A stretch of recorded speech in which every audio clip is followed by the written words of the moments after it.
Et il en fut ainsi. Mahomet ne prit aucune revanche, et il n'en autorisa aucune. Il déclara la Mecque territoire sacré.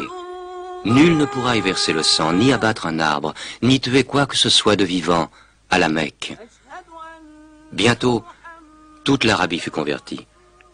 Non seulement à la nouvelle religion, mais aussi aux nouvelles lois, aux nouveaux usages établis par l'islam. Le prophète avait vécu le temps d'accomplir son œuvre. Mais un jour, il commença à ressentir les prémices de la mort. Il lui restait à accomplir le dernier acte de sa prophétie, mettre le sceau à la religion. Il rassembla son peuple, et pour la dernière fois, il lui adressa le message de soumission à Dieu et de l'humanité à l'homme. Ô peuple, écoute, car je ne sais si je pourrai revenir l'an prochain. Tu partageras ta nourriture avec celui qui n'en a point. Tu le vêtiras comme tu es vêtu. Un jour, tu te présenteras devant ton Dieu et tu devras rendre compte des actes que tu auras commis. Ô vous tous qui êtes présents, faites parvenir ce message aux absents. Vous descendez tous d'Adam, et le plus digne de vous auprès de Dieu est celui qui le craint le plus. Réfléchissez profondément à ce que je viens de dire. Que toutes vos querelles soient abolies. Tous les musulmans sont frères. Entre musulmans, il ne doit exister ni race, ni tribu. Les biens d'un frère sont inviolables, sauf de son bon gré. Ne sois ni oppresseur, ni opprimé. Ô peuple, je ne suis qu'un homme. L'ange de la mort m'apparaîtra sans doute bientôt, et la mort m'étreindra.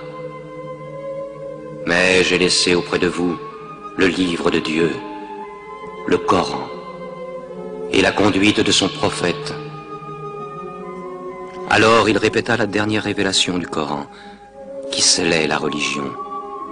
Non les paroles de Mahomet, mais la parole de Dieu.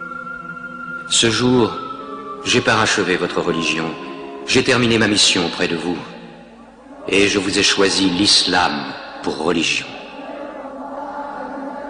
Mahomet mourut dans sa 63e année, le 8 juin de l'an 632.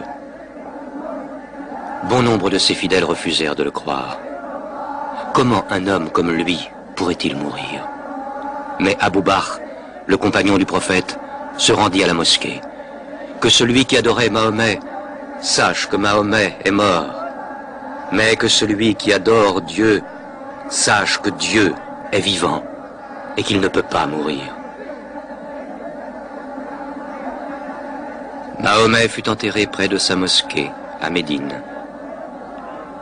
Mais la religion qu'il prêcha trouva sa place dans le cœur des hommes.